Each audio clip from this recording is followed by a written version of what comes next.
Hello, everyone, and welcome back to another episode of Exercise is Bullshit. I'm your host, Logan Hurley. So excited to be joined today by a couple of close friends, some colleagues out in New York, joining us today on Exercise is Bullshit, which obviously, guys, stands for businesses using lifting literature to significantly help ill-equipped trainees. And there's nobody better in the industry to do it. I know that's pretty good, right?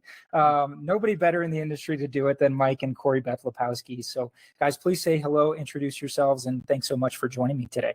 What's up, Logan? Thank you so much for having us. Yeah, pumped to be here with you, Logan. Yeah, so excited to have you guys. And, I really respect your business. I respect you guys as trainers. It's always so fun when I get the opportunity to see you in person and your energy that you bring to the room. So I think this is just going to be great for our listeners, and just excited to get to know a little bit more about you guys. So why don't you give us the big 30,000, foot overview? Who are Mike and Corriebeth? Tell us a little bit about your journey. How'd you get into fitness? Doesn't have to be the super long version. It can be the abridged version of, how did we get from, scrawny Mike on the beach to, to big jacked Mike that we've got today. Give us that little rundown. Well, I wish I could say I'm big and jacked. I'm more like small and somewhat jacked these days. But no, that's just part of the aging process, I guess, right? But no, I mean, for me, I promise I'll give the abridged version, but my story really does start when I was like 7 or 8 years old. I just had a fascination with people with muscle. So at that time, I mean, you had Lou Ferrigno as the Incredible Hulk. Christopher Reeves was Superman. Hulkamania was running wild, and I had this crush on dating Superman. Yourself a little bit. I know I am. So I know my people out there will totally understand where I'm coming from. But I just had a fascination with the strength and the muscle that they displayed. And, whether some of it was fake or not, I believed into it. I bought into it and I wanted that. And so, as early as then, I wanted to lift weights. My parents wouldn't let me. They were afraid I was going to stunt my growth. They said, you got to wait about 6 more years until like you're 13. Then you could lift weights. And at 13, they bought me a universal set. And I spent at least 3 nights a week down in the basement for an hour. And I did that for a couple of years before I could graduate to the big gym. And at that time, I mean, my passion was full blown for fitness, for exercise. I was an athlete, but I enjoyed being in the gym more than any place else. And I decided right there at 16 years old, I told my friends while we were benching one day that I'm going to own a gym. Didn't know it would look like it looks today, but I stuck with that. And when I graduated college, I just happened to take a job as a personal trainer that I didn't know then was going to completely change the trajectory of my life and my approach to fitness, as well as the business that we have today. So I did happen to land in a Nautilus-based facility teaching, high intensity training, 30-minute workouts, full body. And it was different. I mean, I was coming from that bodybuilding background of reading what Lee Haney was doing and Kevin Levrone and like all the bodybuilders of that age. And I was like, this is totally against what I've learned up to this point. But at a certain juncture, I just decided, you know what, let me actually give this an honest try. And when I did, it started to transform my physique. It transformed my strength. All these plateaus that I had hit for years prior, suddenly I'm breaking through, and the rest from there is history. I just graduated to different levels of high intensity training and had some amazing mentors along the way. And then finally in 2007, opened up the doors to Pure Physique, and then enter Corriebeth. Yeah, so Corriebeth, there you go. It's when it all changed for both of us. I was 8 years old when I saw my first bodybuilding show and was fascinated by the muscles I saw. I watched as my mom and sister squirmed like, ew, it's so gross. And I'm like, oh my gosh, that's amazing. But my life went on to me just really being confused by fitness. In fact, my mom was in a terrible car accident and my dad installed, being a contractor, a full home gym in our basement. And I would actually go down there and watch TV because I had no idea what to do. And so fast forward through college, I gained the freshman 20. They put a soft serve ice cream bar in our cafeteria. And shortly thereafter, Facebook was launched. And the boys in my grade put together the first Facebook group for my college that was called Keep the Girls Away from the Soft Serve Ice Cream. And I was really personally offended by that. Also grateful in the other way because I was like, oh yeah, probably we should keep the girls away from the self-serve ice cream. And so I went into a teaching career. I was there for 7 years, and during that time was diagnosed with irritable bowel syndrome, cystic hormonal acne, and then really the icing on the cake was a narcolepsy diagnosis. And I had no idea about nutrition. I still had that 8-year-old fascination with wanting to be fit.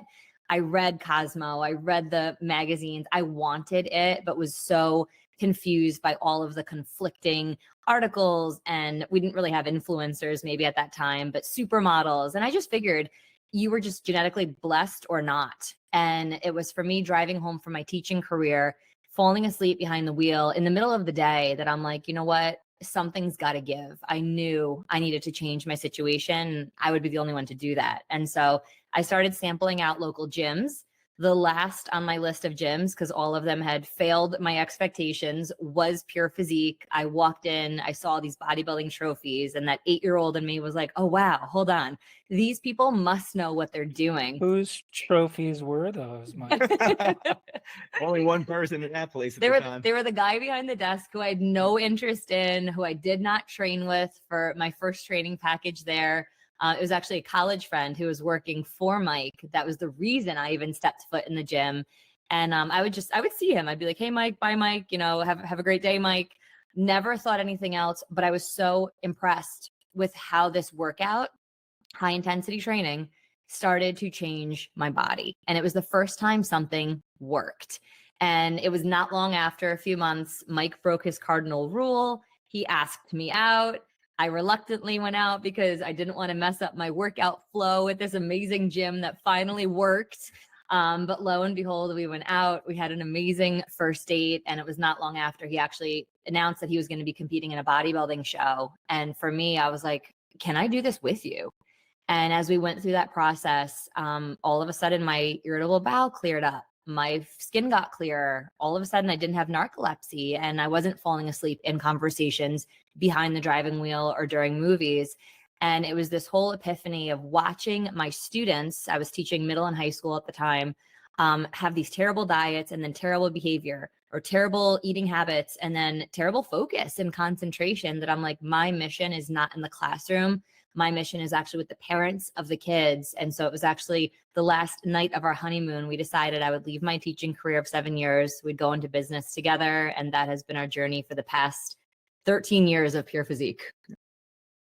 I love that. That's such a great story. And, I feel like we could do an entire episode on just how criminal the education system is when it comes to the food that they provide children, but that's not really the focus of today's episode. But yeah, I think about, the things that we had for offering, even when I was a kid. I'm not sure if we had a soft serve ice cream, but we definitely had like all you can eat cookies and, pizza every day. And there was not really a healthy option available, if anything. That's great. And I definitely want to talk about Pure Physique, what it is, how it's maybe a little bit different than some other high intensity training studios. But one of the things I've really started to enjoy doing with these conversations is asking people, like, I really want to have a scientific focus when it comes to this podcast, how we think, the type of dialogue we have, and never really staying completely zealotous and dogmatic on our opinions and always being open to change. And I know you guys are totally on board with that. I'd love to hear something from each of you that you've really changed your mind about over the course of the last 5 years, that maybe you were certain when you started, whether it's in fitness, nutrition, whatever it might be, this is 100% the way it is because I've always heard it this way. What is something you've really taken a 180 on in the last few years that you think would be worth sharing? I'll have to go back a little further than 5 years to give you mine, but a lot of mine, it's just interesting, right? Sometimes you come full circle. And I alluded to early on that when I began bodybuilding and just working out in general, for me, it was the 5 to 7 days a week, 60 to 90 minutes. And then I get introduced to high intensity training. And I mean, you're talking about a quarter of what I was doing. And that totally flipped my belief system on its head. And then, though, I think that you use the word zealot, right? And we could also use the word dogmatic, which happens a lot in our industry, which is we start believing that, oh, if I'm not seeing strength gains on paper, this must mean that I need to lower my volume or I need to lower my frequency. And then we do that and we see these increases in strength and we're like, oh wow, this is great. I'm moving in the right direction. But for me, because of my bodybuilding background and pursuing that as a hobby, I feel like I was always in a very unique position to see what effect will this have on me from an aesthetic standpoint. And a lot of the people that come to us as trainers are looking for an aesthetic change. I mean, sure, they want the strength increase, they want greater vitality, they want to function better, but just about everybody, and I know somebody who, wrote a book about looking better naked. If Who those, could that be? yeah, who could that be? And the truth of the matter is, though, that is playing in the back of a lot of people's minds when they come to see a trainer. And so I got to measure the effect of, hey, if I keep reducing this volume, like what is happening with my body? If I reduce the frequency, what is happening with my physique? And what I tended to notice was over time, as I continued to drop the frequency or drop the volume, strength increases are going up, but my body's not looking as good as it once did. And it was at that time that I started looking into other research. And, both of us are friends with Dr. Brad Schoenfeld, who was probably like the most well-known name then and probably the most well-known name now in the research space. And, of course, he probably had a bias towards bodybuilding because of his own pursuits. So it always seemed like a lot of the evidence that was coming out of his lab had to deal with going higher volume or slightly higher frequency. And I always just tucked it away in the back of my head because I do believe in looking at the science and not taking just things at face value. So I started questioning some of my beliefs about constantly dropping the volume and the frequency and started listening a little bit more to the things that he was saying. And a lot of that is what we brought into our business is we try to blend both all the great stuff on the time efficient, high intensity training side of the spectrum with those things from, Brad Schoenfeld and others that are showing that, hey, there's value from an aesthetic standpoint to doing higher volumes. So I would say that for me, it was making a switch over from that very dogmatic, super slow, high intensity, one set to failure, saying, no, it is okay to do multiple sets of the same exercise. For me, for my part, it's more a matter of, okay, how do I build that into a workout that's still time efficient? So I would say that would probably be the biggest thing that's changed for me is going back to some of my roots of using higher volumes and manipulating frequency, yet still trying to stay true to the foundation of high intensity training. Yeah, I love that so much. And before you jump in, Corriebeth, because I want to hear something that's changed for you as well. I mean, I couldn't agree more with you. I actually was having a conversation with somebody about this the other day of that full circle effect.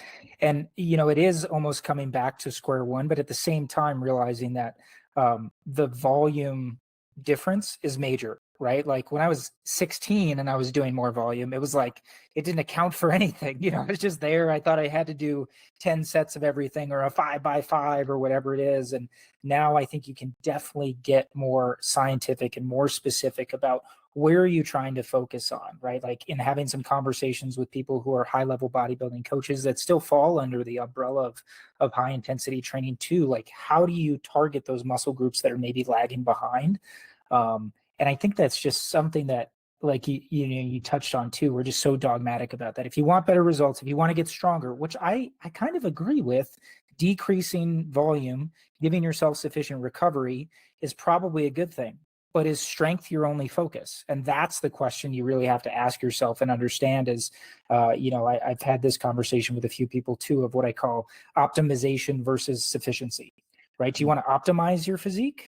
Awesome. Well, then we probably got a slightly different program that we're going to do versus if you just want to feel better and look a little better and be overall more healthy. And I think we could, as an industry, just do a better job of questioning that with our clients instead of just assuming like, no, they just want this exact offering that we have. They have no other goals outside of that. We know what's right. Everybody gets the same prescription. So go ahead, Corriebeth. I'd love to hear what you've kind of flipped on as well. Yeah, I mean, I'm going to take two broad strokes. And the first, definitely with relation to exercise. I was a cardio queen. That's just really where I came from. So, many of your listeners, I'm sure, understand that that's not the way to change your body. But me 15, 20 years ago, that was all I knew. And so it was treadmill and it was elliptical. And it's crazy because there are still people today that fall into that category of I just need to do more cardio. I just need more stair climber and elliptical and things of that nature. And so it really was mind blowing to me to not just step into a gym where I'm actually lifting weight, but to actually not do any cardio. I mean, it broke everything that I believed about fitness growing up. And I'm so appreciative of it because there's still women that today in our online program and also in our studios that are like, really, like, no cardio? I'm like, listen, if it feels good, do it. If mentally you need it, do it. If you want to do it, go for it, but don't do it as a means of fat loss. And so that was the biggest flipper for me. And then I just want to pop in nutritionally. I came from where I just described, but then going through this bodybuilding season to me, and I know to Mike also, it was six square meals a day, equal portions of, our proteins, our carbs, and our fats, and track our macros.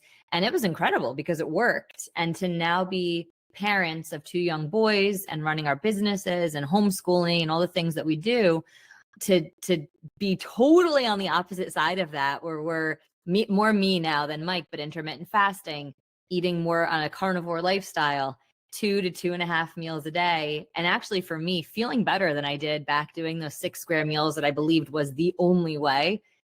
That's an exciting discovery, I would say, more than anything.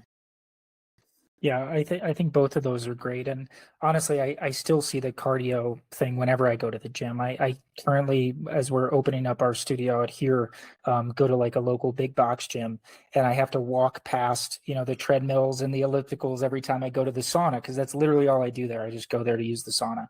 And I think the guy at the front probably thinks I'm crazy because I come in my, my Crocs, and they've never seen me do a workout or anything. And but yeah, no, I think that's still probably one of the most prominent ones. And you touched on something really important there too, which is something early on in my career in high intensity training I sort of took for granted, but I think is something that I see more and more the longer that I do this, is people who are highly motivated individuals. And they're not always the clients that we get, but occasionally we'll get very highly motivated individuals that will be turned off by this idea of I'm only working out twice a week, and they need more, and they need it from a mental perspective. And whether it's cardio or it's figuring out a smarter way to program additional resistance training into their program, they need physically, like I'm thinking of this guy in particular, he literally needs to work out 7 days a week. And I've had conversation with him about, hey, you probably don't need to do that to maximize it. He doesn't care. That's what he has to do to feel good, to get his body going, and to have the energy that he needs throughout the day. And who am I to say that, oh no, you shouldn't do that, man? Like, you're not optimized. Like, you got it twice a week, 30 minutes. That's all you need. So I've really come kind of full circle on that too. And, just with your diet piece, and we'll definitely explore that a little bit more, but I think that's something that I've continued to evolve on as well. So why don't we hop into Pure Physique a little bit? Tell me about the concept. Give me, again, just a brief explanation of what it is. I'm sure a lot of our listeners will be familiar with a more like Nautilus style gym, right? High intensity training, sort of circuit training coming in 30 minutes twice a week. What makes it different from that perspective? And then obviously, as we'll talk about, it's sort of a group fitness class. So maybe what also makes it different from other group fitness classes? Well, I'll just start by, I look at it as the programming is ultimately what makes it very different from other high intensity training studios. As I said before, we take a lot of influence from other places and then see how could we adapt that to our 30-minute workout. So instead of just doing the traditional circuit or one set, maybe 2 sets to failure, I mean, you mentioned before 5x5, we actually have a routine that's based around 5x5. And then we have other more unique methods of application. So everything from the way the repetitions are being performed, we utilize zone training a lot. So some listeners may be familiar with that. But we have just a multitude of different types of routines. In fact, I think last time I checked, we have about 150 different training workouts. And that's based off of something like 12 to 15 different training styles. And what we do is we cycle through a different training style every 2 weeks.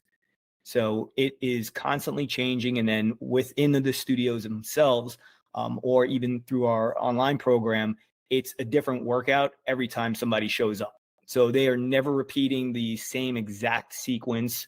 They are, again, every 2 weeks, they're never even following the same exact routine. So there is a constant shift and change there that is more so than anything else to keep people interested, to keep them from getting bored and burnt out, because the foundation of all of it, though, is still the same. You know, within those workouts, and as unique as the workouts may be, we're still accomplishing the same goal. The client doesn't always realize that. We recognize it, and that's, you know, what we're trying to do is just create that environment. And then the other component, which you touched on, comes down to two things. Number one, yes, we do a lot of group training. So it is not focused one-on-one with people per se. We do offer that, but it's not a big part of our business. I would say that we are like 80-20 in that respect, group to personal training. And then we try to create a very high vibe environment. Like, we want it to feel as exciting as going to your spin class or going to your boot camp, and, you know, allowing the environment to be like that, to have people more or less cheering each other on, you know, having the trainers being engaged with clients, and it being fun. Like, we want people to show up, and we want that to be the best 30 minutes of their day, and maybe the best hour to 90 minutes of their week. It's funny. I was just talking to a client at one of the other locations this morning. We went for a walk together, not for fat loss, but, you know, just for fun. And she was like, I've been out Pure Physique for a month. And she said, it is so mind blowing to think in the beginning. I'm like, how only 30 minutes? How only 2 days a week? How is a trainer going to do this with 3 other people? Because our class sessions, it's a small group. And so there's, you know, 4, 5, 6 people with one clinician. Like, how is this all going to happen? And she said, the crazy thing is, I would never push myself without the camaraderie of the other people in the session. I would never push myself up with weight, the way that the trainer is selecting my weight. So she said, it feels very much like that personal one-on-one. And she said, I would never have the form that I'm able to maintain throughout it without those 2 elements. So there's other people there. The culture, I mean, Mike and I have done an amazing job, I believe, setting a great culture within our different facilities and with our staff. But she's like, having that clinician there, it's my appointment. So it's like personal training, but it's with other people. But I'm pushing myself harder, but I'm encouraged because all these other people are here. There's so many elements to it that make it different than what she's experienced previously. And she was a gym girl. So to get that feedback from her, I would say that's probably the most honest, raw client feedback that we've gotten most recently. Yeah, and that's awesome, because I think that's something that a lot of our colleagues maybe struggle with, is maybe they want to do group training, but they're worried that they can't have that same feeling of the one-to-one. So to hear that is awesome. And you know, I think that's something we miss. I'm speaking broadly here, obviously, right? Like, not some people love that one-to-one. You know, I came from a super slow background as well, so no music, perfectly climate controlled, all that stuff. I think there's a time and a place for that, and there's certainly clients that to me, it's people who view exercises as literally medicine. And I don't mean that in a good way. Like, don't want to take their medicine like a kid taking cough syrup, and like, they have to go in, they know they have to do it. Let's do it 15 minutes once or twice a week, get it over with. You know, I don't want other people in there to distract me. I think there's a time and a place for that. But I think in general, the community aspect is something we miss out a lot on in our industry and our niche within that industry. And it's cool to see that you guys have kind of been able to blend the 2 worlds, right? You have that sort of, you know, for lack of a better term, CrossFit community, right? But with the, you know, the smart, evidence-based training aspect. And I think that's awesome. Can you kind of walk me through, you said it's 30 minutes, right? How many times a week are people training? What does it look like when somebody comes in for their, you know, 1 p.m. appointment for that group class? How is it sort of structured? Is it every half hour? Are people rolling through? Like, what does the day kind of look like? And from a client's perspective, when they schedule and come in, how does that actually look for them? So we're running our sessions, well, within a particular day. I mean, we may be running anywhere from 8 to upwards of 11 of those types of group sessions. And oftentimes it'll be, the 30-minute workout. We'll plug in a 15-minute gap in between them just to allow trainers to settle down, get their bearings right. There are times that we do have to back them up back to back, but it's not as frequent. But as far as what the client's experience is that when they walk in, I mean, you use the reference of CrossFit, and we definitely borrowed from them. We already have the workout up on our television screen. So we have our television screen that is showing the workout for that particular day, order of exercises. We spell everything out so people know where they're going. But we recognize that, again, just based off the research, order doesn't really matter at the end of the day. I mean, if somebody has provided like a sufficient stimulus, regardless of the order of exercises or what have you, doesn't really make a difference. But the way the workouts are built out is everybody will get around to every piece of equipment. We set everybody up in their own spot to begin the workout. There's really no rhyme or reason behind that. It's like, you were in here first, you could start on number 1. You were here second, you could start on number 2. And then once people are set, we're beginning and ending the sets at the same time. So there is, there's a lot of control around that, which makes it easier for us to manage that entire group, manage the flow, the rest time. The trainers are the ones who are hustling around from equipment to make sure that if any adjustments need to be made, they are made with respect to seat positions as well as weight loads. We have certain clients who get really good and comfortable. So they're reading the board. They already know where to go next. They don't need the traffic director there to help them along. But there's a good flow to it where, again, generally speaking, people know where they're going. They know what the expectation is. The workout is explained, at the start of the week during each initial session so that everybody is on the same page. Guys, this is what we're doing this week. This is what our repetition cadence is going to look like. This is the structure. You're either going back and forth between, agonist and antagonist muscles, upper body, lower body. You're going to do that X number of times. And so we lay it out for them, and then boom, it's off to the races. And then by the end of that first week, everybody's really well acclimated with the routine. And so now we don't have to flip things on its head next week. We could just continue with that for another week. And I'm just going to take a step back for a moment. From my personal observations, when I was doing a lot of one-on-one training earlier in my career, what I tended to notice was that whenever I would change somebody's routine and keep them on that routine, it was usually at about week 3 that they were like, this just feels easy now. Like they were repeating the same workout. And so it was based off of that we made the decision, hey, let's never allow them to get to the point where the workout feels that easy.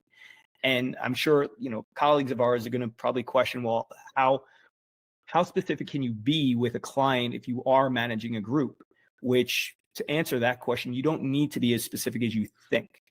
Just in the same way that we look at volume, intensity, and frequency, and we say, hey, we can either really keep the intensity high and then lower the volume, or we can up the volume, lower the intensity.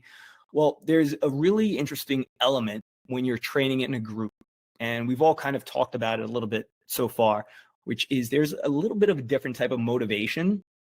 And for whatever reason, people will work within a range of weight, right? But they're just working harder somehow because of all the energy in the room. Or maybe they are using a little bit more weight than they would typically use in that one-on-one setting, because whether it's adrenaline, whether it's just, again, the atmosphere brings them up. So they do work a little bit harder, even if they're not hitting momentary muscular failure on every exercise, which we know that that's not necessary. The end goal within the group is get somebody to work as just about as hard as they possibly can for as many of those exercises as they could possibly do. And we're going to have our clients come in anywhere from 2 to 3 days a week. So for that person who maybe is coming in 3 days a week, well, even if they didn't hit failure on all the sets earlier in the week, it's okay. We're going to make up for it a little bit on the frequency and volume side. So that's generally like an overview of what it looks like. Yeah, no, that's super interesting. And I think you hit on a bunch of important points there that are often overlooked, right? It's that motivation that people have and being in that one-on-one setting like I have been for a number of years now. I mean, I can kind of attest, and I think you guys probably know this as well, that most clients aren't really getting to failure most of the time anyways, right? It's like true when I think of failure, right? I think of like Casey Viator, Mike Menser, like about to puke and throw up. Like that's Arthur Jonesian style failure to me. And I have very few clients I've ever seen. I'm not even including myself in that. Like I think I work pretty hard, but have I left reps in the tank before? Yeah, for sure. So obviously there's, sort of a gray area as far as, and we've seen a lot of research come out on this, like what is the appropriate number of reps in reserve? How close do you have to actually get? And I think, anecdotally, I think that research is kind of muddied too, because how are you even defining failure, right? And there's so much discrepancy in that. So I think I just got really weird volume here. Sorry, hold on. Cut that out. Sorry, my headphones just had a conniption. But yeah, I think it's sort of lost my train of thought there. Oh, it varies, right? And as long as we're working hard, as long as we're keeping that high level of intensity, I think that's probably the most important factor. And I think you guys would probably definitely agree with that. So is 3 times a week, is that sort of your max there? Do you have the option for people to go more if they wanted to? And is it always a full body routine that you're doing still, even though you're kind of breaking it up, or will it vary day to day into sort of a split depending on how frequently they're coming in? It's 3 is the max. So we don't ever have anybody come in more than 3 days a week. We feel that is sufficient. And again, on the low end, most people are coming in 2 times per week. What was the other part of your question? I just lost my train of thought. Yeah, both. Yeah, number of days a week. Yeah. So again, three is pretty much the max. We don't feel it's really necessary to do more than that. And full body. And is it full body? Yes. We do a full body workout every time, because the one thing that we don't have control over is the client's schedule. And we know that over the course of the week, we want to cover the full body. If we were trying to do routines where one day is upper body, or this is a push pull, or that, it would never work with everyone's schedule. So we are trying to be cognizant that, hey, by the end of the week, our objective is that no matter when you showed up, you've reached an appropriate amount of volume per muscle group within that week. So whether that, again, is training 2 times a week or 3 times a week, you're going to get there or close to there. And I'll just add in one more thing. It relates back to what you were saying about proximity to failure, right? And at the end of the day, I think that what we're after is longevity. We know that if people are training hard, and if they did that just for the rest of their life, then at some point they are going to be hitting or nearing their genetic potential. And so it's not about what we see in research, which is, this 12 or 16 week period of time. And this is what was observed. It's like, to be quite honest, I don't care what happened over 12 weeks. I want to see what happens over 12 years. If we just keep this person going, are they going to be in a better place 12 years from now? And that, I think, is the perspective that we have when it comes to how we structured our business, which is we want to keep this interesting for people. We know that at some point, most people just get burnt out on doing their routines. They might know that, like taking your medicine, they might know it's good for them, but a lot of people don't view it the same way as we do with brushing our teeth or flossing. They're like, no, I really do have a choice here. I'm going to choose not to work out for this period of time. Whereas like you would never make that choice when it comes to other parts of self-care. Yeah, I think retention is such an important aspect, not just from a gym's perspective, but just retention of, will I continue to do this? Like, is this something that I actually enjoy? And enjoy may be a strong word for some people. Like, obviously, the 3 of us probably enjoy exercise maybe more than the average person. But, it's got to be something that people will stick to. And I think maybe going outside the box of traditional high intensity training and really trying to cater to the client and their needs and what they actually want to accomplish, right? Whether it be aesthetics or just longevity. I think that's such an important point that maybe more gyms should consider and take into account when they're thinking about what kind of offering they want to make. So I'd love to get your thoughts just on supervision in general, because obviously you guys are this small group class, a little bit of one-on-ones, but there's been a lot of research recently on supervision during resistance training. What are your thoughts, anecdotally, just as professionals, on the value of supervision on resistance training in general? Like, how important is it, and who should have supervision? And I can elaborate more on that second question after we get your initial answer here. I'm going to just start by saying I'm going to answer your second one first, which is I think everybody needs supervision. I mean, I think I need supervision, and I've been training since I'm 13 years old.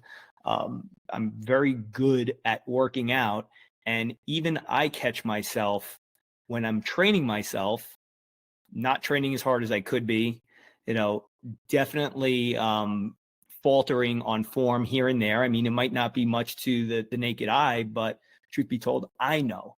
And I know that I'm doing it in the moment, and I know that I wouldn't do it in the moment if there was somebody there watching me, which is the reason why I oftentimes, we both, when we make it a point within our studios, we want to take those group sessions right alongside a lot of our clients. And, we find that our clients find that somewhat motivating, and it's nice to see that we're taking the medicine also, that we're not just there dishing it out, but we're taking it also. And I noticed that there is a significant difference in my workout when I jump into one of those sessions. And so I think there is a tremendous value. I think it's less about weight selection than anything else. And I know that a lot of professionals will say, well, you have to select the right weight and the right exercise. It's like, but at the end of the day, if somebody's working hard, and we see this with even what we would consider amongst ourselves poor exercise, you can perform a poor form of exercise, but if you're doing it at a high intensity, you are going to get a good result. And that is often what we see with some of these other forms of training, whether it be CrossFit or the boot camps, where they're doing things that make us cringe because we know the wear and tear it's placing on that person's body. But at the same time, the person's working hard, and the value is in the community, and it's in the quote unquote supervision. Somebody is there telling them what to do, because most people will not get up and do the stuff on their own. Yeah. What are your thoughts on that, Corriebeth? Because I agree 100%, Mike, but I'd love to hear your thoughts here, Corriebeth. Yeah, we do make it a point, have trainers train trainers. Definitely, I love the hopping into sessions. That's one of my favorite things to do, is hop in, work out with the clients. I think it just adds to the culture of, we're not doing anything different than you guys. We're not better or superior. Like, let's work out together. And then actually once a quarter, we actually bring all of the gyms, all the studios together, and we'll have a big team workout. So we'll do a team workout. If it's a holiday, we'll couple that up with like a team lunch just to get the trainers together. And what's really cool is, because of the culture that's been set of the lack of comparison and the lack of competition, you'll see other trainers in that group pushing weight. And it's funny because the competitor in each of us is like, wait a second, she's doing that on pull down. Like, I got to up mine, and it's so cool in that environment because it is so encouraging and fun. So one trainer, whatever location we're at, one trainer from that location will host the workout. And so they're taking the rest of the trainers through. And it's just always such a great time. So I completely agree. I know that my workouts are better. I also know Mike and I can't always work out together from like a upper lower perspective. I hate when he corrects me, but I love working out alongside him. And I hate when she tries to motivate me. Just so you know, if you didn't know that, like, I don't need the cheerleading. Like, I'm good. I'm good, babe. It's better when there's like a third person. So actually, ironically enough, yesterday morning, we went to one of the locations, and one of the trainers was getting ready for a session. We knew she had about 40 minutes before. So we're like, do you want to hop in a workout with us? And so the three of us went through a workout together, and it was fantastic, so definitely encourage it. I think everyone, even trainers, need it, because there's always ways that we can just 1 millimeter shift in the way you're correcting your form a couple pounds more on an exercise, somebody actually timing and saying like, hey, like your time under tension shows that you can go up a little bit in weight. That's so valuable. Yeah, no, I totally agree. Then, obviously Mike jumped ahead 3 questions, but that's okay. But what made me think of that is, you guys were at the resistance exercise conference this last year, I think, with James Fisher talking about that supervision study, where I can't remember the exact numbers and I couldn't find it on PubMed, but it was something. It's definitely over 50% of trainers interviewed, and I want to say it was closer to like 70, 80, 90% of trainers said that they didn't use supervision. And I just found that, so crazy to think that, you're, like you said, you're not taking your own medicine. Now, the only other question I have on that is, do you guys always follow along with the workout of the week? Is that something you continually do? And do you have any sort of training that maybe because you can control your own training as the owners that you go outside of the realm of that at all? Or are you perfectly happy just we do whatever's on the TV that day? Yeah, we will typically follow what's ever on the board. And the reason being is that we took a lot of care in designing those workouts to ensure that, again, whether somebody's doing 1 or 2 a week, like they are reaching an appropriate or sufficient amount of volume per muscle group.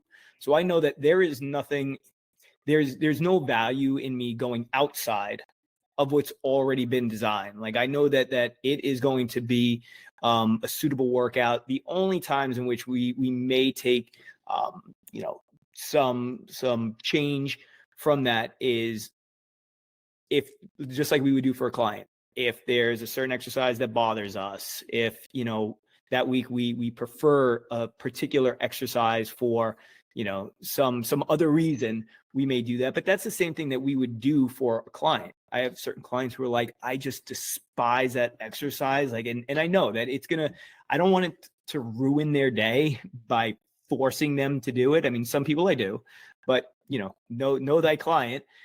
Yeah.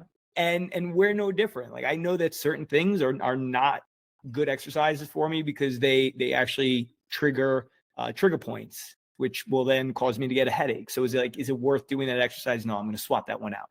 But yeah, we generally follow whatever is on the board and what the clients are doing. We are no better than the clients. We are equals and we're all training together. I love that. I love that. Now I'm sensitive to your guys' time. Do you have time to run a little bit over? I'm good, but I don't want to put you. Yeah, no, we're fine. We had our listeners walked in. So gotcha. Okay. So you're obviously doing pretty well at Pure Physique over there. So let's talk a little bit more about the business, because I'm sure we're going to have people that are listening to this that have thought about. I'm one of them that have thought about maybe opening their own business at some point. And you guys have obviously been very successful with Pure Physique so far. I'd love to kind of know a little bit more about the operations. I think a lot of people in our niche understand one-on-one training. Can you talk to me a little bit about the value proposition of small groups, why you guys maybe made that decision to go over there, and what that kind of might look like from you don't have to get super specific on numbers, but like revenue perspective, right? Like if we're charging $60 for a one-on-one, this is how much we're generating with that same 30-minute small group, things like that, and how you sort of decided to go down that road. And then I have a couple other kind of broadly specific questions about Pure Physique and some of the operations. Yeah, no, that's a great question. I would say what we've learned in a lot of coaching and training is that every business has 3 roles. You have your entrepreneur who figures out how to make money, the manager that tries to figure out how to make it happen, and then you have the artist that's just like passionate about their craft. And when Mike started, he was absolutely sitting in all 3 seats. When we brought in group training, it was definitely more about passion. How can we make this more exciting and more often? And I would say the price proposition for someone coming in, we at that time, we're going back about 6 years, we were trying to compete with the other boot camps in the area that are charging, 10, 12, $15 a session. And so that, when you quickly do that math of $60 for a personal training session, you got 4 people coming in at $15 a pop, it's equivalent, and so it didn't hurt our business, nor did it benefit our business. It helped us to see more people and impact more people, which is always our core focus. We want to build people up. But at the end of the day, we started to see, hang on a second, this is not a 30 to 60 person boot camp. We are not packing mass numbers in. We're maxing out at 4 or 5 people. This really is a higher end specialty service. So we took the role more of the artist and stepped more into the entrepreneurial role and said, what is the real value on this? And so for us, I mean, it's been a series of tries and failures and figuring stuff out as in any business. And I think it's important to talk about that. It was a terrible price point to be $15 for people to come in and get this personalized Great one-on-one. for clients. Yeah. They loved it. They loved it. Actually, ironically enough, one of the women that currently sits on our sales team now, she's on the other side of the business. She was like, it was the best deal in town to come in and get personal training for $15. She's like, I always thought you guys were crazy. And maybe to some extent we were, but it was really to get it off the ground. I think that we should never despise small beginnings. And so for us, it's where we started and began. And then where we're at now would range anywhere from 32 to 40 a session. So you start to do that math and you get 4 people in that same half-hour session at $60 for a personal one-on-one versus, 2 times that for that same amount of session. I mean, that's where the franchise model comes in. That's where scaling comes in. And so we're able to have that very personalized experience. So from a client perspective, we like to look at ourselves as the Ritz of personal training. You're going to come in and we're going to set up your machine. We're going to pick your weight, but you're also in this really enjoyable experience where it's a great process.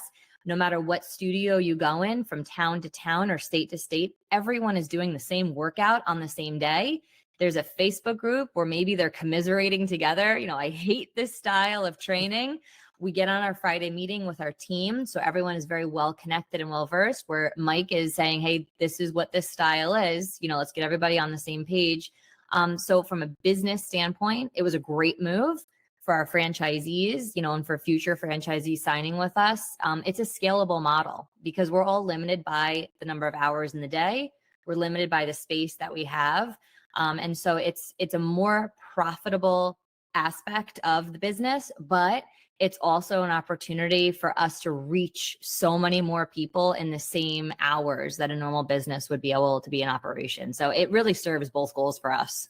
Yeah, I would say that if it wasn't for us making that transition from one-on-one training to group, I don't know if we would have been able to franchise. Yeah. It was a thought for a long time. We would love to franchise. We had good personal training systems and all that stuff in place. But I'm a firm believer in being able to have a lean business, something that's not going to accumulate a whole lot of overhead or have to employ a lot of trainers or just a lot of employees in general.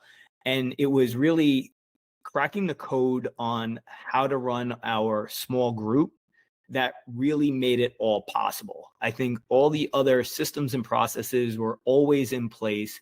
I was reading the E-Myth long before I ever considered even opening the doors to Pure Physique, because it had always been that thought process of we need to have systems in place. And so those were developed on the business side, on the administrative side, but it was still trying to figure out, okay, how could we make this so it works for the client? They like it. We can see a larger volume of people throughout the day. And as a trainer too, I think you can probably relate to this. I'm not stuck with the same book of clients for now the next 3-4 years, because quite frankly, like that is what happens when you are a good personal trainer. You get your clients and then you are limited to the number of them that you can train in a day, the number of them you can work with in a week. And if you're training somebody, 2 or 3 days a week, you're seeing them a lot. And even though that might be a great relationship to have with a person, like a lot of relationships, sometimes you could get a little burnt out on it. And it was like, okay, so what else could we do? How could we invite more people into our space without disrupting the apple cart completely? And making that transition from, again, those larger groups, which was more experimentation in the beginning, like how could we do this? How could this work? To then finally arriving at this perfect number of 4 to 6 people in a group, a price point that makes sense from a business perspective. That ultimately is what allowed us to take that next step in franchise and say, hey, somebody who wants to come on as an owner operator, they could run this thing with themselves and maybe 2 other trainers, and that's good. It's ideal. It's ideal business model. That is how our current locations are running. Yeah, that's awesome. And I could definitely see from a trainer's perspective too. Like obviously I've been fortunate enough to have some really good clients and people that have wanted to continue to work with me. And that's always, a privilege to get that. But just from a leaving perspective, right? Like you want to have a life outside of the gym, and setting up the model in a way that's more group focused and less about the trainer, right? And more about the workout and what you're actually getting done. I don't see a negative in that from oh, okay, Logan can take a couple days off and the world's not going to, shut down because everybody's sad that they have to work with Mike instead. It's like, no, they're used to working with Mike, right? They're used to working with Corriebeth. So I could just foresee how that could be appealing from a trainer's perspective too, of, hey, you can leave, take a vacation, like you're going to come right back and it's going to be an easy transition for you. But that's definitely not always the case from a personal training perspective. How am I going to get these people covered? Where are they going to go? I don't want them to go somewhere else. So no, I totally understand that. Talk to me a little bit about if people are interested in maybe, whether it's opening something similar. Maybe they're inspired by the Pure Physique model and they think they should do this, or maybe they want to talk to you guys about franchising. Talk to me a little bit more about like, what is the square footage? What does the footprint kind of look like? And then I've seen pictures of your studios, right? But are they all the same? Are you getting machines off the secondary market? Do you have a deal with like Nautilus stuff that you're buying? Like, how does that look from the owner's perspective of getting set up and running? Yeah, I mean, I'll talk about site requirements and then definitely Mike can hit on some of the deals and stuff. But, I would say there's so much benefit in working with someone who's gone ahead of you. I love listening to Alex Hormozy, who had Gym Launch for a period of time and now has acquisition.com. But he's like, it just closes that gap. And to want to go off on your own, I think innately we all want to have our own thing. We want it to be our own idea. We want it to be our own creation, and honestly, even being in this business with Mike, I felt that way for a period of time where I'm like, I want it to be my own. I walked into his idea and his business and his colors and his name, but there's so much benefit in closing the success gap when you go and walk with someone who's walked ahead of you. And so in my own maturing, it's like, this is awesome. It's a successful model. It works. There's so much support. He had systems and processes built out far before we even thought of becoming a franchise. And so from that singular benefit, I would say a franchise model is incredibly beneficial, for someone that's looking. For us specifically, a retail space is preferred. We look for about 1,500 to 25 square feet. So it's not a huge footprint, which is so amazing. Yeah, that's awesome. Right. And then basically we're looking for, I could talk about population and income, but I don't even know that that's relevant, but it's a great complementary business to other high-end businesses. So maybe like a Lululemon or, a nice restaurant, things like that are around it. We would be the equivalent of that. It's definitely not like a big box where you're in and out whenever you want. It's high end. People want to come in, they want to have their appointment, their set time, they want to leave at a set time. So it's definitely designed very well for the busy individual, which I think all of us fall into in 2023. As far as the equipment and such is concerned, our spaces are outfitted with Nautilus One equipment.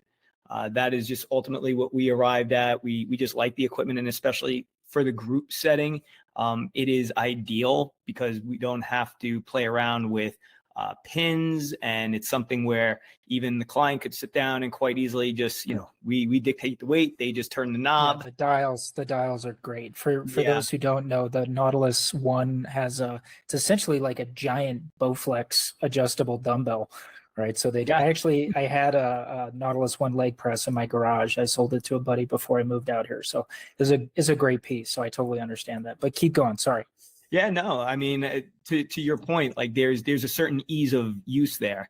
And I always liked it because to me, it felt like using like a hammer strength plate loaded piece of equipment, right? There's like zero friction. I mean, there's not much there. Like it's pretty simple, but it still has the feel of an exercise machine that was designed with the proper biomechanics in mind.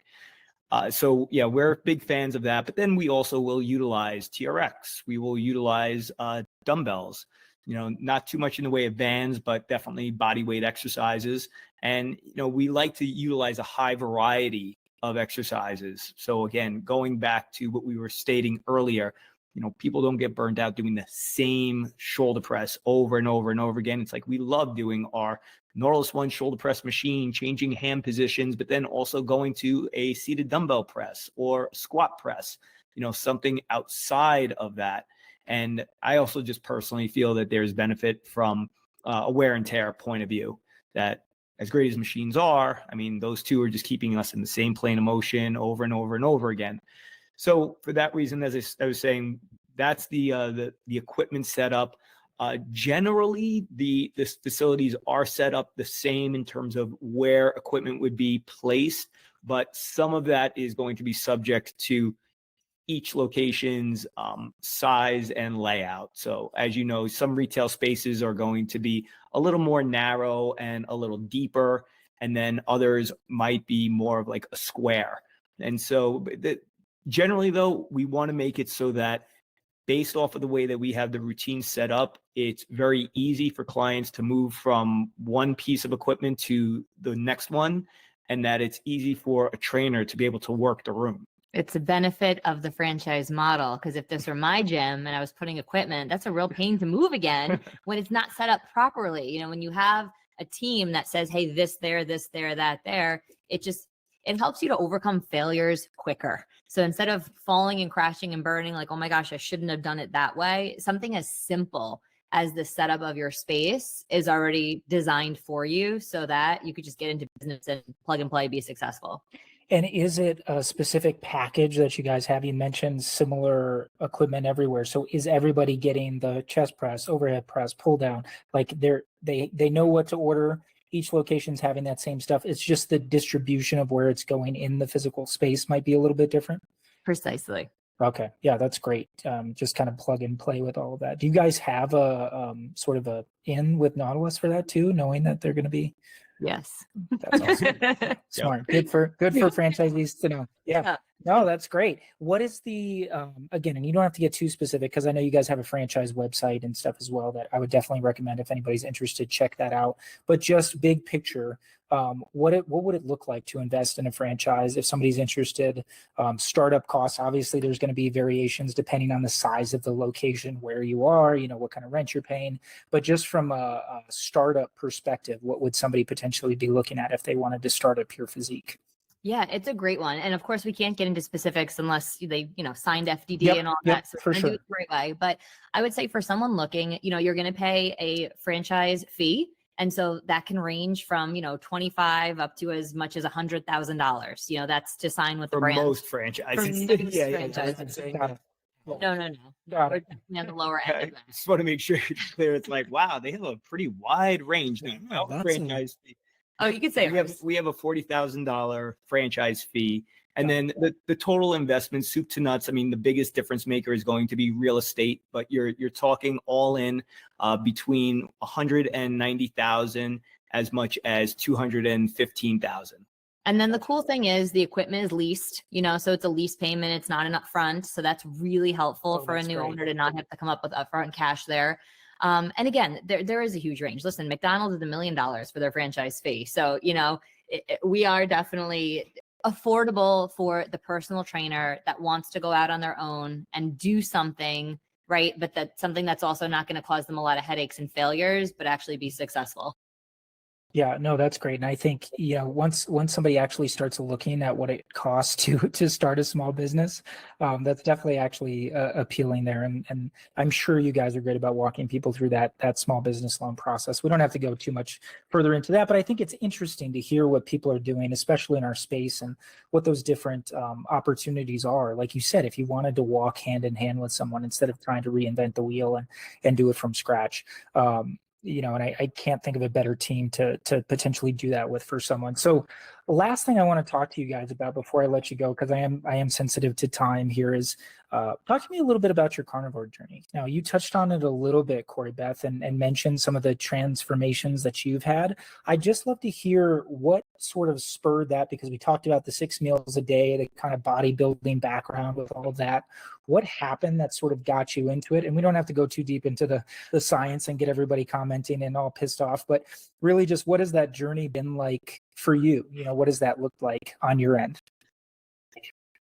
We're no strangers to haters. I mean, I got a TikTok account with thousands of very angry people. So listen, everyone's always going to have their own opinion. And I think at the end of the day, what we're about to share, do what's best for you. You know, if you're like, that just sounds so far out of the box and ridiculous, then guess what? Don't do it. For us, we'll never recommend anything that we don't try ourselves. And so it was really important. You know, Mike was the starter of the journey. I'll preface with that, and he'll definitely give you the lead in. But I just think it's important to put the disclaimer. If this is totally against what your belief system is, don't do it. But also don't hate on us for wanting to do it for ourselves. Yeah, I'll say this. Our approach to nutrition is actually not that much different from training in regards to, we believe in having a solid foundation, but we also know things can exist along a spectrum. And our nutrition has evolved from, again, that bodybuilding to keto to intermittent fasting to something that's more flexible, and now to carnivore. And a lot of it is based off of our own personal evolution and things that were changing in our health and in our body, and what we were seeing as opportunities to again, to use your word, optimize ourselves in those particular areas. So I would say that generally speaking, when we recommend nutrition, people, we recommend it along a spectrum. One end of that spectrum is where we predominantly lie, which is more in the primal or carnivore end of that spectrum. And that is not necessarily a dogmatic, like, all I do is eat 3 ribeyes a day and I never deviate from that. But it is a focus on high protein, predominantly, or I'm going to say almost entirely animal-based protein. But do we occasionally allow other things to come in? Sure. But I'm going to say 90 to 95% of the time, it is just a focus on, if I'm looking at a plate, well, probably half that plate is a ribeye. And well, chances are actually the whole plate's a ribeye, now that I think about it. Nothing else on that plate. It might not be anything Is that else. small plates or just big ribeyes or both? It's a little bit of both. It's paper if I don't want to wash them. No, I'm kidding. Yeah. Yeah, but there's a certain simplicity to it. When we talk about time efficient fitness, well, we like our nutrition being pretty time efficient also. So to be able to throw a steak on a grill or some fish, to make omelets, things that are easy, but again, we know that we're getting the highest quality protein possible. Like, that really is the focus. And then for me, it was a little personal going full carnivore, because I went through a period of time where, because of my headaches that I was experiencing, I got checked out by somebody who was able to analyze me and help me to realize that I don't do well digesting certain foods. And the foods that they pointed to were mainly fruits and vegetables. So although I was well aware of carnivore, it wasn't something that I was actually ever, had a desire to do. But I said, you know what, let me try this and see what happens. And, lo and behold, I started feeling a lot better. All the digestive issues went away. As far as body composition was concerned, I mean, that started improving. And that I'm always happy to see. And so with that, I just kept going with it. I was like, wow, I realized that I don't need all of these vegetables. I don't need to constantly carb up, even if they're healthy forms of carbohydrates.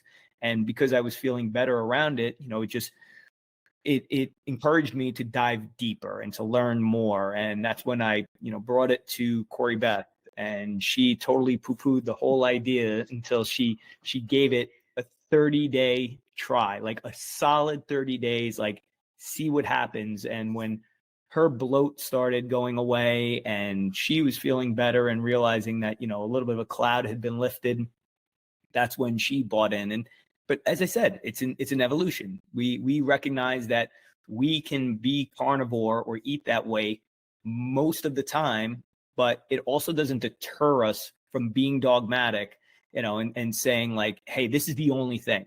If we want to occasionally have rice with something, we'll have rice.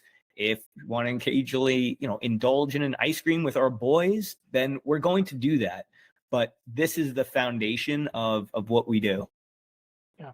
Do you ever throw that in your parents' face? Did they ever like make you eat veggies as a kid, and now you're like, see, I told you guys. No. Well, so here's what's crazy is my parents, I don't know why they listen to what I say, but it did take a while to get my mom to the gym. But since we've gone carnivore, well, listen, I should just say I made fun of Mike for 6 months before I even tried it. I was making Pinterest-worthy salads and so proud of them, posting them on the internet, getting all these likes. And I was like, I'm like oxalates. But my parents came on board. And the crazy thing is my dad is 68 years old. He went back to the doctor. The doctor's like, you have the heart of a 40-year-old.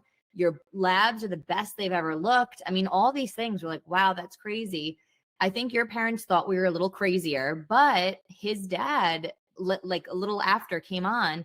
And his dad, who's dealt with some health stuff, his labs are the best they've ever been. His dad has lost and kept off 30 pounds.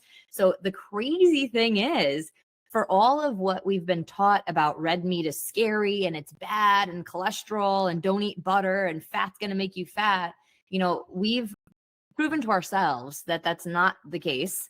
And then our family, I guess, just watching, we never were shoving it in anyone's face. I thanked my mom for the green beans, but just politely said that's just not part of my plan right now. And she's like, you changed again, but the stretches are long, even when we did bodybuilding, like it was like 3 years, we don't jump from month to month or week to week ever. And so it's been cool for people that have been interested. It's a great option. And for people that have no interest at all, our program always offers the prospect of meeting people where they're at. So that flexible plan is great. It's just clean, healthy eating. It's things that grew and lived, and everybody's happy. So it enables us to serve our clients at the highest level, but also for us right now, doing what's best for us. And yeah, for all of my digestive issues to leave, overcoming IBS is huge. Now having all of the bloating and all of the inflammation going away, I finally have the flat stomach that I was always after. It makes me feel so good and so energized to be a young mom running businesses, running around with our boys. I feel the best that I felt, and we are smart about it. We do see a holistic doctor. We do bloods and labs, definitely more me than Mike. But, we don't ever want to get stuck in a rut where we're like, this is the only way. It's not the only way. This is what's working for us right now. And guess what? It's awesome. And if you want to come along for the ride, cool, join us. And if not, here's this other plan for you. Yeah, I love that. And I love that approach. And I think when it comes to diet, that's something I've certainly shifted on over the years. Obviously, in my book, How to Look Good Naked, I was very much a keto advocate, right? Because that was so revolutionary for me when I learned about that style of eating, and it had that tremendous effect on my body and my aesthetics. And so I was all in, but I've come over the years to really understand that diet is totally an N of one experience, right? And it's about how you feel on a particular diet. And I think the one thing I'm sure we can all agree on is just get rid of the shitty processed stuff. Like in general, if you can cut that out, even if you don't go full blown carnivore, you're probably going to feel and look better. Like not probably, you will. Right. So, just thinking about how to eat in a way that's sustainable, and, carnivore is probably not sustainable for a lot of people. They want that variety. They want those other things, but to know that you can do both, right? You can have that balance in life, I think is important for people. And to see you guys as that example of it, and to say that, yeah, we can have ice cream with our kids. It's not, the world's not going to end when that happens. I think that's, a powerful example for people. So is there any resources you would recommend for somebody if they're maybe thought about dipping their toe into this carnivore space, where they could maybe start off, learn a little bit more that were maybe helpful for you, and then we can kind of wrap this thing up? Yeah, I would say our interview with Dr. Anthony Chafee, that was the game changer for me personally, hearing his viewpoint as a surgeon, a medical surgeon, which we definitely can share with you to share.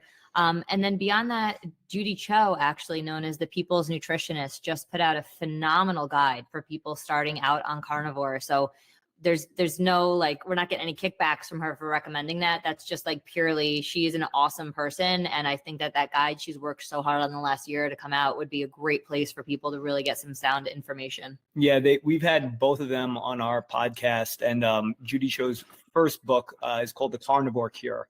And that's a really great resource. And you know what, I think what's important for people to hear too is that, again, it's not about always just going to an extreme for the sake of it. When she wrote that book, and one of the reasons why I went to carnivore diet is it is like the ultimate elimination diet. You know, that is, if you're looking to try to figure out, like, why do I feel this way? Why do I respond to this food? Why do I respond to that food? Or you don't realize the way that you're responding to foods, going full carnivore for, say, 30 days really gets your body back to baseline, because none of us react negatively to eating just meat. You know, we can have all of these autoimmune reactions to grains, to starches, to vegetables, right? To fruits. I mean, for me, I learned I was fructose intolerant. I would eat berries in the salads that Corriebeth would make, and I'd be crawled up on the couch. And I just thought that was like normal indigestion until somebody suggested, hey, I think that there's something else here. And I found out, oh my gosh, I'm fructose intolerant. I literally cannot eat more than 30 grams of a fruit without my stomach could be getting completely wrecked. And it's not just me, it's my sisters. So it was going to carnivore got me back to baseline, where now I can reintroduce foods and now see how I respond. And that's how I've come to learn that although I prefer eating carnivore 95% of the time, if I introduce potatoes, if I introduce rice, no problem. If I introduce vegetables, big problem. So, well, and there's a simplicity to it too. We're actually going to see Mike's family this weekend. His mom's already texted me that they got skirt steaks ready for us. And I would say, of all of the different variations of bodybuilding to keto and now this over the last 13 years, it's the simplest. It's like just steak or just eggs. And even for family, even for gatherings or outings or conferences, we can always find something because there's always a protein that's there. So it really is very simplistic. And I think that that's the beauty of it as well. Yeah, no, that's great. And I think you hit the nail on the head there too. You probably ruined Corriebeth's plan to slowly poison you with berries and take over Pure Physique, unfortunately. But no, I think that's great and just inspirational for people who are looking to maybe dip their toe into this, maybe try something new and different, and know that, again, you don't have to do this forever. I think the elimination aspect is powerful, right? To see what, when you introduce it back in, actually reacts with your body. And obviously you can also do blood tests and things like that beforehand, but getting back to that baseline you kind of talked about, Mike, I think is super important for people. So I just want to wrap this up with you guys. And, you know, we've covered a lot of stuff today: supervision, how to operate and run small groups effectively in a way that's really profitable for a business or for a trainer, if you're thinking about maybe incorporating some small groups into your strategy, business lessons, how to run a good business. Probably don't date all your clients, but if you do, make sure you marry them and pick the right one just one time. Yep, I'm in the same boat. We've had that conversation before. So where can people learn more about you guys and Pure Physique if they want to maybe get in touch? Sure. They could just go to purephysique.com. That's the easiest place. And then they could always tune into our podcast, which is That Fitness Couple, which you can find on every podcasting platform. Awesome. And then as far as TikTok, if they want to get some carnivore tips or anything, Corriebeth, do you have a specific TikTok handle or anything that people can look for? We are working actually on rebranding that right now. It's Corriebeth. So Corriebeth. We'll give you the handle for that, but it'll soon be That Fitness Couple. Perfect. And I'll try to get some links from you guys for your episode you were talking about, Dr. Judy Cho. I forget the other doctor, but I'll make sure we touch base on that and have those links in the episode for everyone. Everyone, thank you so much for listening. Please like and subscribe. And if you've got any questions for me or for That Fitness Couple, make sure you reach out. And thanks everyone for listening. We'll see you again next time on Exercise is Bullshit. Thanks, guys.